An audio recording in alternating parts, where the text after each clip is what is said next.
Mesdames et messieurs, très heureuse de vous retrouver sur votre émission Le Débat. Le débat ce jour s'intéresse à l'actualité nationale avec en point de mire la visite du chef de l'État Patrice Talon en France.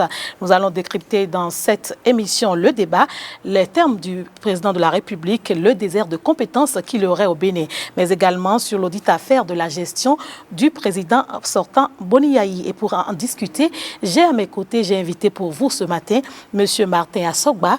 Il est président de l'ONG Al-Khrer, association de lutte contre le racisme, l'ethnocentrisme et le régionalisme. Monsieur Assogba, bonjour. Bonjour Madame la journaliste et bonjour à toutes et tous les internautes de l'ESAE.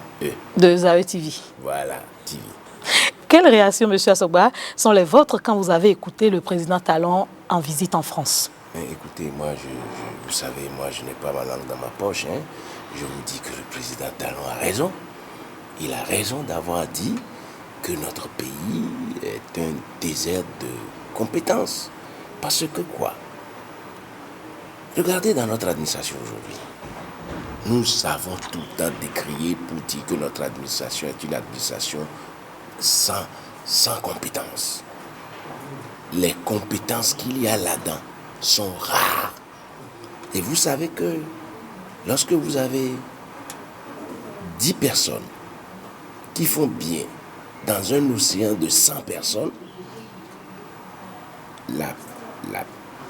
le mal est grand. Ce que font les 90 personnes étouffent ce que font les 10 autres personnes. Oui, comprenez le discours du président Talon comme cela. Il a raison. Moi, j'ai tout le temps dénoncé le fait que notre administration est politisée à outrance. Un jour, un cadre de l'administration, j'étais dans une séance de travail avec eux au ministère de la décentralisation. Et il y a un qui me dit, mais président Al-Khrer, vous dites tout le temps que l'administration est politisée à outrance. Qu'est-ce que vous voulez dire par là?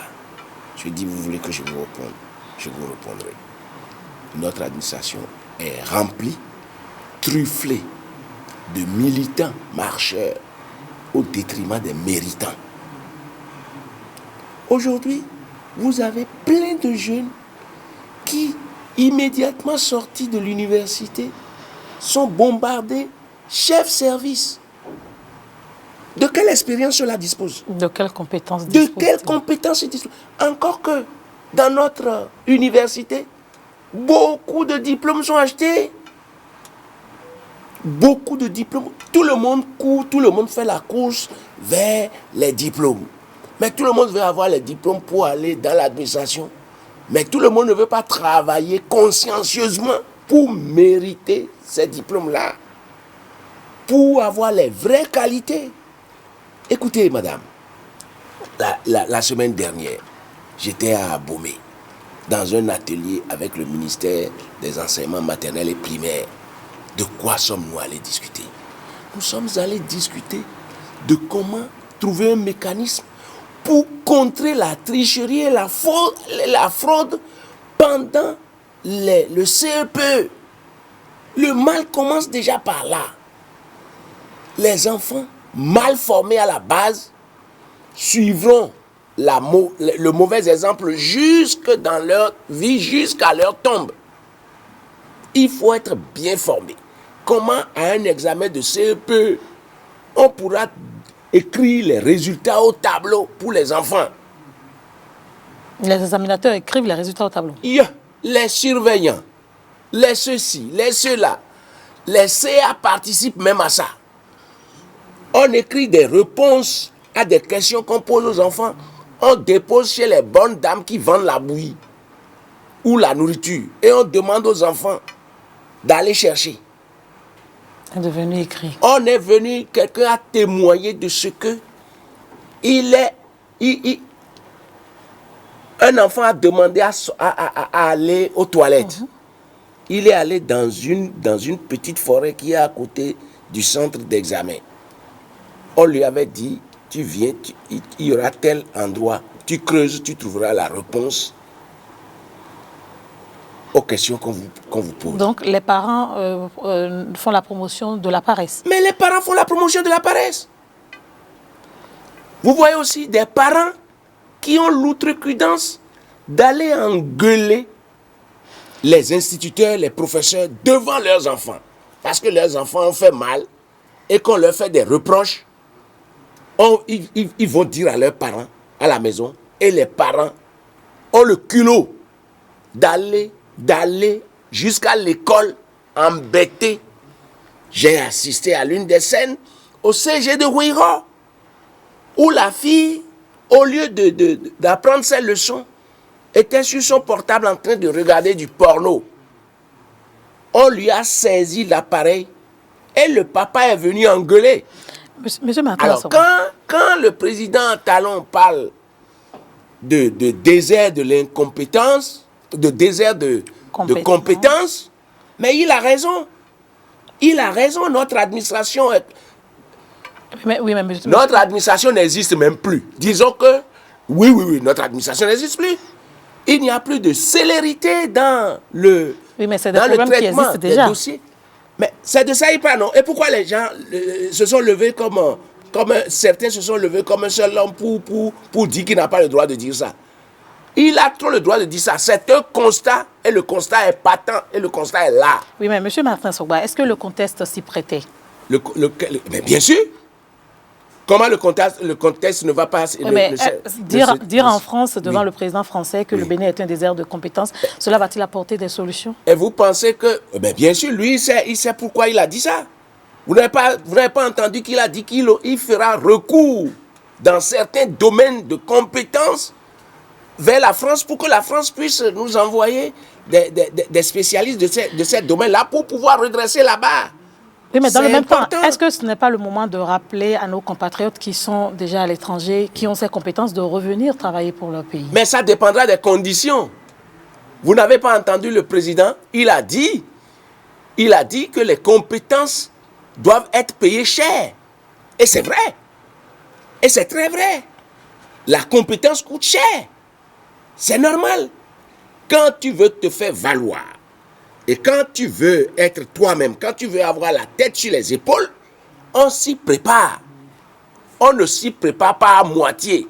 On s'y prépare entièrement. Alors, ceux qui crient là, pour dire que le président Talon a mal parlé là, ils n'ont qu'à aller bien se former. Et pour pouvoir prouver leurs compétences. Oui, le président Talon n'a pas dit qu'il n'y a que des cancres dans le pays. Non. Mais il a parlé du grand mal. Il a parlé du grand mal. Et ce grand mal, tout le monde le ressent. J'ai parlé, vous m'excusez, je ne voulais pas citer le nom de l'autorité. Ne citez pas. Mais c'est une haute autorité. J'ai parlé avec cette autorité. Vous savez ce qu'elle m'a dit?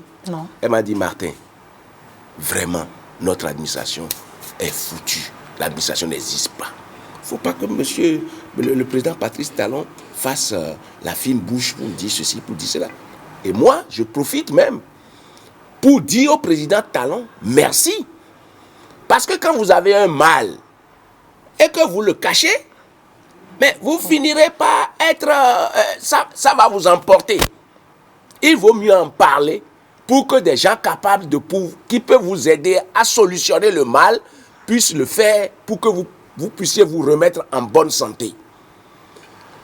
Moi, je vais profiter de votre caméra. Allez-y. Pour dire au président Talon bravo. Et que ce qu'il a dit est vrai, et que moi je l'approuve,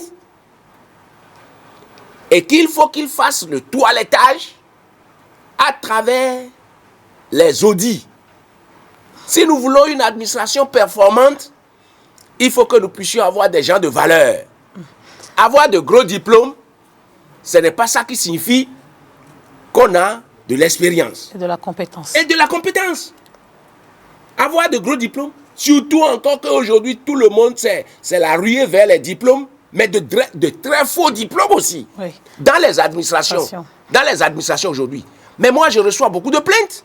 Oui. Martin, de certains directeurs, de certaines directrices. Et lorsqu'on veut les faire sortir de l'administration, on veut les balayer. On veut les balayer pour leur incompétence. Et on fouille un peu, on trouve qu'ils ont de faux diplômes. Monsieur Martin Sogba, puisque Oui. nous parlons de la compétence... Et je voudrais parler aussi des audits en même temps. Oui, justement, c'est la question que je m'en vais vous poser. Oui. Puisque nous parlons de la compétence et que pour que notre administration soit compétente, Oui. il faut bien évidemment Et qu'il y ait qu'elle soit une administration de développement. Oui. il faut bien évidemment que des audits soient faits déjà de ce qui est passé, des 10 ans que nous avons peut-être passé, pour qu'on ne dise pas après que c'est ce gouvernement qui est responsable de ce qui s'est passé. Voilà. Qu'est-ce que vous, en tant que président de l'ONG Recré, vous proposez? Je m'excuse auprès des grands auditeurs que nous avons dans le pays. Ceux qui font les audits. Pourquoi? On a des gens de l'expérience qui font des audits. Je voudrais que le président Patrice Talon fasse des appels à candidature pour ces cabinets. Et que ces cabinets-là concourent et qu'on choisisse les performants. Mais je voudrais que dans ces cabinets qui seront retenus, qu'on fasse appel à des compétences externes. Pour les superviser? Pas pour les superviser, mais pour être dans l'équipe. Rien que pour voir comment ça va se faire. Pour que demain, que ces cabinets-là ne soient pas traités de ce qu'ils ont aidé le président de la République à faire la chasse aux sorcières. Je veux qu'il y ait des yeux étrangers, qu'il y ait des yeux externes. En plus des compétences... En plus des compétents du Bénin dans ce domaine-là. Pour qu'eux, en tant qu'observateurs, soient là, pour voir comment les choses se feront. Comme ça, les gens seront convaincus de ce que les résultats issus des audits sont vrais, parce qu'on aurait mis dans les équipes des yeux externes, des personnes étrangères. Et comme ça, les résultats seront nickel. Et quand on aura les résultats, qu'est-ce qu'on en fera? Ah, mais quand on aura les résultats, il faut commencer par les publier. Va-t-on les mettre dans les casiers? Il faut commencer par les publier. Moi... Dans le journal officiel. Oui, le mois dernier, je suis allé assister à un forum, à un colloque international sur l'ISC, c'est-à-dire les institutions supérieures de contrôle. Nous étions à peu près une vingtaine de pays. Et il est dit désormais, il y avait même l'un de vos collègues, M. Kouferidji Kossi, qui était aussi invité. Il y avait le président de la Chambre des comptes de la Cour suprême, plus l'une de ses collègues. Il y avait le président de la commission des finances au niveau de l'Assemblée et son adjoint. Il est dit désormais, d'ailleurs j'ai eu l'honneur d'être ciblé pour pouvoir lire le rapport général issu du colloque international. Qu'est-ce que vous avez recommandé? Il est recommandé principalement que désormais, tout audit doit être publié. Et que les populations doivent savoir les fonds publics, comment est-ce qu'ils ont été gérés. Et après la publication, qu'est-ce qu'on fait? On situe la responsabilité, on règle les comptes, comment on fait? Mais après la publication, les délictueux doivent être présentés au procureur. Maintenant, si on fait l'audit, qu'est-ce qu'on fera des différents scandales qu'il y a eu lors du gouvernement précédent? Mais quand on fait l'audit, on saura comment nos fonds ont été utilisés et qui sont ceux qui sont responsables de la mauvaise utilisation des fonds.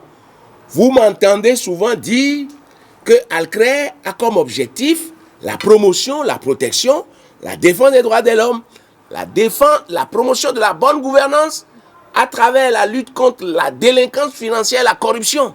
Et que nous sommes aussi très préoccupés par les questions d'éducation civique et morale. Toute chose qui a déserté aujourd'hui le forum. La perte des valeurs qui nous a amené à cette compétence. La perte des valeurs où aujourd'hui, tout le monde recherche l'argent, mais sans pouvoir travailler. C'est ça le drame. Nous avons bâti nos petites fortunes, si nous pouvons l'appeler comme ça, sur le travail. Et le travail bien fait.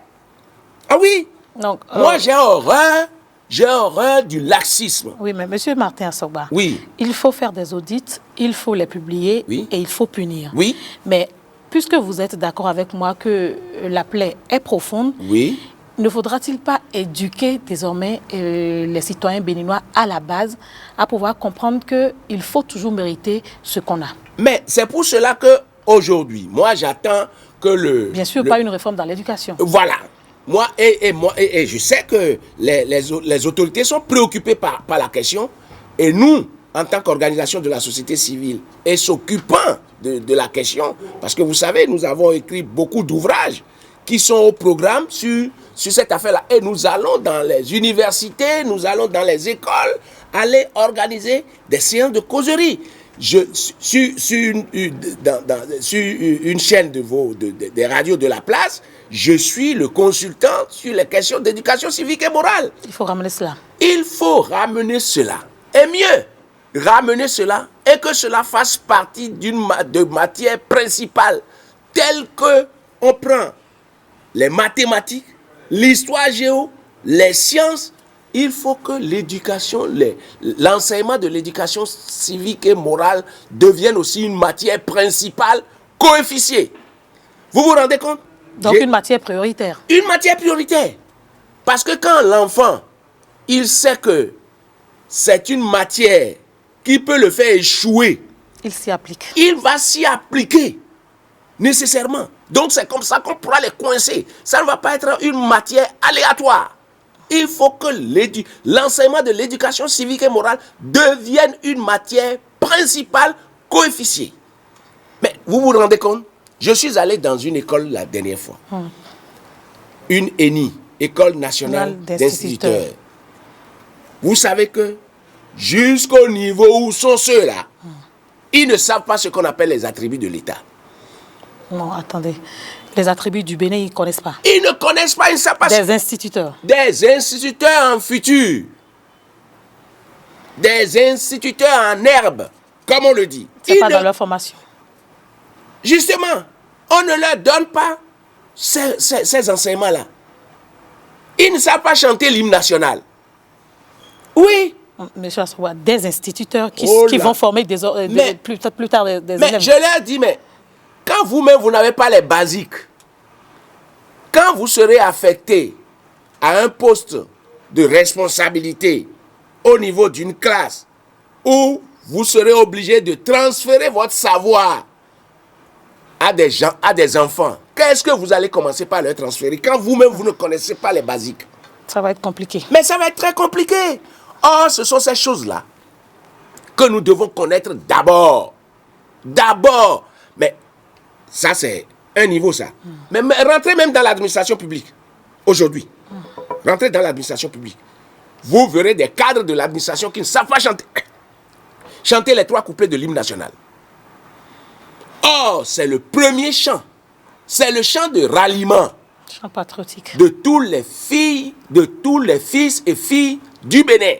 Donc, nous avons tous l'obligation de le chanter et d'en connaître l'explication de chaque phrase. Et d'agir en conséquence.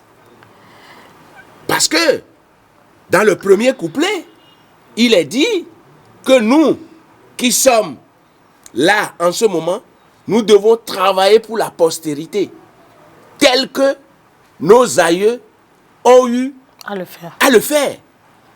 Parce que nous sommes héritiers de quelque chose.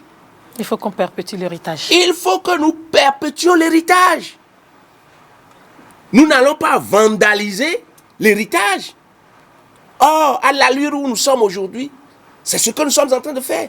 Donc, le président Patrice Talon a raison de dire ce qu'il a dit. Il n'a pas dit qu'il n'y a pas de cadre. Il n'a pas dit qu'il n'y a pas de... Oui, mais c'est l'impression que les Béninois ont. Oui, mais c'est leur impression. Et je veux que les gens réfléchissent aussi véritablement. Ce n'est pas parce que nous sommes en démocratie qu'il faut que tout le monde parle comme... non, il faut réfléchir quand même à ce que l'autre a dit avant de pouvoir... Il ne faut pas réfléchir dans le sens où ça arrange. Il ne faut pas réfléchir dans le sens où ça arrange. Ce n'est pas comme ça qu'il faut créer une opposition pour le nouveau régime. Non. Il ne faut pas créer une opposition pour créer non plus. Il ne faut pas créer une opposition pour créer une opposition. Monsieur Martin Assogba, nous sommes pratiquement à la fin. Il faut être raisonnable. Qu'est-ce que vous avez à dire à vos concitoyens béninois déjà? Mais mes concitoyens béninois déjà, je veux qu'ils soient de vrais patriotes. Je veux nécessairement qu'ils soient de vrais citoyens. Parce que nous ne sommes pas de vrais citoyens. Hein. Écoutez, hier, moi, j'allais quelque part. Le véhicule qui était devant moi, des gens ont bu pure water. Et ils ont jeté ça par la fenêtre du véhicule. 3 pure water. Ils ont jeté ça par la fenêtre du véhicule. Sur le goudron. Et après, on nous dira, ah, le maire de... Ce n'est pas que je les défends. Donc, que le maire n'a pas fait son travail. Que le maire n'a pas fait son travail. Ah, que la ville est sale. Ah, que ceci, cela. Qu'est-ce que nous, en tant que citoyens, nous faisons pour participer à la propreté de la ville? Regardez les milliards et les milliards qu'on investit dans la mise en terre des arbres pendant le 1er juin. Mais d'ailleurs, je vais donner une émission dessus très bientôt. Peut-être on aura l'occasion d'en reparler. Pendant le 1er juin. Mais on met des arbres en terre dans la rue, devant certaines maisons. On ouvre l'enclos des chèvres, des moutons qui viennent les brouter. Ou bien, soi-même, on va pisser en dessous pour tuer l'arbuste. Alors que normalement, quand c'est mis comme ça, vous devez pouvoir arroser. En termes simples et en conclusion? En termes simples et en conclusion, moi je dis, il faudrait que nous soyons de vrais citoyens et que nous fassions notre devoir pour pouvoir mieux réclamer nos droits. C'est très important pour moi. Et l'éducation de base, moi j'en fais une priorité. Parce que nous là, nous avons été bien éduqués. Bien éduqués. Et vous le remarquez, lorsque vous arrivez dans des milieux, vous voyez certains, ils sont en cravate, ils sont en veste, mais leur comportement laisse à désirer.